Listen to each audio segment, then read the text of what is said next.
ख़ास तौर पर बताना है कि थोड़ा सा दूर से बनाना स्टार्ट करना है ताकि चे की पूरी शक्ल आ सके। ये देखें, ये क्या बना दिया, ज़बर बना दिया। ज़बर की तरह नून की यहाँ पे शेप आनी है, ठीक है। अब बच्चे को बताना है कि बेटे हमने पूरा चे बनाना है। देखें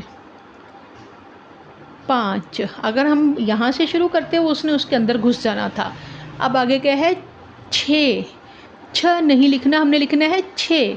देखें मैं पहले 6 लिख के बताती हूँ। यहाँ से हमने शुरू किया, लाइन का कॉर्नर बनाया, क्या बनाया जैसे मैं बताती हूँ, दाल ऊपर लेके गए, यहाँ से काट के यहाँ से निकाल के, और ये क्या हो गया 6, ठीक है।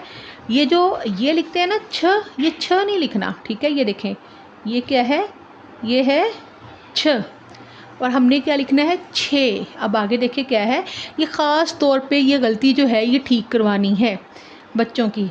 7 लाइन के थोड़ा सा ऊपर से सीन बनाना।